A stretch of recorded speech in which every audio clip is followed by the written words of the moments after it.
తోన్న వర్షాలకు వరద తీవ్రత పెరగడంతో ఒడిశా విశాఖపట్నం మీదుగా వెళ్లే పలు రైళ్లను తూర్పు కోస్తా రైల్వే రద్దు చేసింది.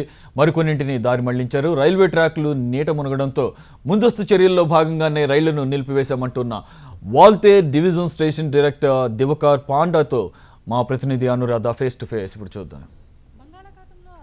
ప్రభావంతో ఒరిస్సాలో కురుస్తున్న భారీ వర్షాలతో వరదలు ఇప్పటికే ముంచెత్తుతున్నాయి. ఇందులో భాగంగా అక్కడ ఒరిస్సా నుంచి దిగువ ప్రాంతాలైన శ్రీకాకుళం, విజయనగరం మీదుగా వరద ఉధృతి ఎక్కువ అవడంతో మొత్తంగా కొన్ని ట్రైన్స్ అంటే ఈ రూట్స్లో వెళ్ళే ట్రైన్స్ అన్నింటినీ కూడా కొన్నిటిని ఒరిస్సా చేరుకునే ట్రైన్స్ని క్యాన్సిల్ చేయడం, అలాగే కొన్నిటిని రూట్ మార్చడం, లేట్ అవ్వడం కూడా జరుగుతుంది. మరి ఈ నేపథ్యంలో ఇక్కడ ప్రయాణికులు కూడా ఇటు ఈ రూట్స్లో ప్రయాణించే ప్రయాణికులు కూడా అనేకమైన ఇబ్బందులు పడే అవకాశం ఉంది. ఈ నేపథ్యంలో Visakhapatnam railway station director Diwakar Panda గారు మనతో ఉన్నారు.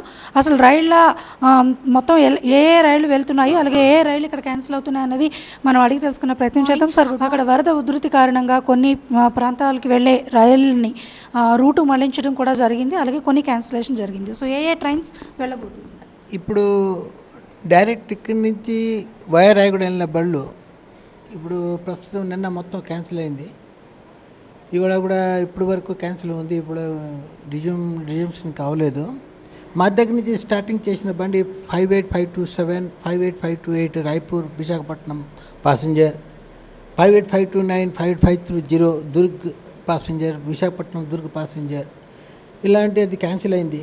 ఆ తర్వాత మాకు త్రూ ట్రైన్స్లో సంబల్పూర్ నుంచి వచ్చిన బళ్ళు, లేదా బిలాస్పూర్ నుంచి వచ్చిన బళ్ళు కూడా సంబల్పూర్ వచ్చినప్పుడు సంబల్పూర్ నాందేడ్, తర్వాత బిలాస్పూర్ తిరుపతి, తర్వాత తిరుపతి బిలాస్పూర్, నాందేడ్ సంబల్పూర్ బండి నిన్నటి వరకు అన్ని క్యాన్సిల్ చేశారు. ఇవాళ కొంచెం ఇంప్రూవ్ అవుతుంది, కానీ ఇప్పుడు వరకు మాకు ట్రాక్ కూడా రిజ్యూమ్ అనేట్లకే లేదు. కానీ ఇప్పుడు డ్రైవర్స్ని కూడా కొంత రిక్ చేసాం. ఫర్ ఎగ్జాంపుల్ 13351 అదేంటి అలెప్పి ధన్బాద్ అండ్ ధన్బాద్ అలెప్పి బండి వయా ఖుర్దా భువనేశ్వర్ నుంచి మీ డైవర్ట్ చేస్తాం. నిన్న కూడా అలాగా వెళ్ళింది. ఎల్టీటీ ట్రైన్ కూడా నిన్న స్టార్ట్ చేసాం, కానీ రాయగడ నుంచి కానీ బ్యాక్ చేసుకొని ఇటుపక్క సికింద్రాబాద్ మన్మడ్ నుంచి నిన్న పంపించాం. సో అటుపక్క బండి ఇప్పటి వరకు రిజ్యూమ్ అవడం లేదు. అలాగా మాకు ధన్బాద్ అలెప్పి అయిపోయింది. తర్వాత నెక్స్ట్ ఇవాళ కూడా 13351 రిజ్యూమ్ అయిన వరకు ఇది కూడా బాగా డైవర్టెడ్ రూట్లో వెళ్తుంది. 12808 ఇప్పుడు నిన్న వచ్చిన బండి, సాయంత్రం వచ్చిన బండి డైవర్టెడ్ అయ్యి వచ్చేస్తుంది ఖుర్దా నుంచి. ఇవాళ పలాస నుంచి తీసుకున్నాం, 9 o'clock తీసుకున్నాం. అది వస్తే అగైన్ అది లేట్గా వెళ్తాయి. అది ఇవాళ యాక్చువల్లీ 15:30 రీషెడ్యూల్ చేశారు, కానీ అగైన్ ఇంకా లేట్ అవ్వచ్చు. ఇది వెళ్ళినప్పుడు అగైన్ 18-19 hours లాగా అవుతాయి. ప్రస్తుతం ఇదే రాయగడ డైరెక్షన్ ట్రైన్లు కొంచెం ఎఫెక్ట్ అయింది, లేకపోతే మిగతా బళ్ళు కొంచెం నార్మల్గా ఉంది. సార్, అంటే ప్రయాణికులకి ఏదైతే ట్రైన్స్ కొన్ని గంటల సమయం పాటు రూట్ మార్చడం వల్ల ఎక్కువ సమయం ప్రయాణించే అవకాశం ఉంది. సో ప్రత్యామ్నాయ ఏర్పాట్లు కానీ ఏమైనా చేసే అవకాశం ఉంది? ఇప్పుడు ప్యాసింజర్ తాలూకాకి కొంచెం ప్రాబ్లం ఉంది. నిన్న ఇది వెళ్ళింది మాకు ఎల్టీటీ రాయగడ ఇట్లాగ నుంచి. అందులో జనాలు ఏంటంటే మ్యాక్సిమం జనాలు మన్మడ్ వెళ్ళిన జనాలు ఎక్కువ ఉండేవారు.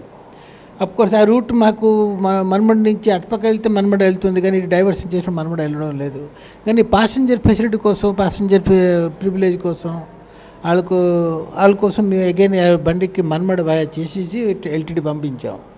అలాగా ఇప్పుడు ఏంటంటే రాయ్పూర్ వెళ్ళిన మంచి డైవర్షన్కి ఇప్పుడు క్యాన్సిల్ అయిపోయింది. చూస్తున్నాం ఏటైనా మార్గం ఉంటే వాళ్ళకి కొంచెం ఎలా చేస్తున్నాం. మొన్న రాయ్పూర్ వెళ్ళిన వాళ్ళు ప్యాసింజర్ కూడా ఎల్టీడీ వాళ్ళకి బెజవాడ నుంచి రాయ్పూర్ ఎలా కూడా చేసాం టు డైవర్షన్ ట్రాఫిక్. బెజవాడ నుంచి వాళ్ళకి రాయ్పూర్ కూడా టికెట్ మీద పర్మిషన్ ఇచ్చాం. We're trying our level best to cooperate to help our passenger not to face all this thing. Our GM has already arrived there and our DRM is on the way also. We are taking every step for early restoration of this thing, because span bridges have already been washed out, and we are taking utmost care to see that our passengers they do not suffer much. Thank you. ఇది ఇక్కడ ఏదైతే ఈ వరద ఉధృతికి ప్రయాణికుల భద్రత నేపథ్యంలో కొన్ని ట్రైన్స్ను cancel చేయడంతో పాటు మరికొన్ని ట్రైన్స్ను రూట్ మార్చడం కూడా జరిగింది. ఇదే నేపథ్యంలో ఇక్కడ ప్రయాణికులు ఏదైతే ఇబ్బందులు పడుతున్నారో వాళ్ళెవరికీ కూడా ఎటువంటి అసౌకర్యం కలగకుండా వాళ్ళకి ముందస్తు సమాచారం ఇవ్వడంతో పాటు ప్రత్యామ్నాయ ఏర్పాట్లను కూడా మేము రైల్వే పరంగా తీసుకుంటున్నామని చెప్తున్నారు. మరి ఏదేమైనా మరికొంతమంది సమాచారం లేక వచ్చిన వాళ్ళ అనేది కనుక ఇక్కడ స్టేషన్లో కనుక సంప్రదించినట్టయితే వాళ్ళకి ప్రత్యామ్నాయ ఏర్పాట్లను కూడా చేసే అవకాశాలు దిశగా మేము ఉన్నతాధికారులను సంప్రదిస్తున్నామంటున్నారు. వీడియో జర్నలిస్ట్ నరేష్తో Anuradha, HM TV, Visakhapatnam. TV bulletin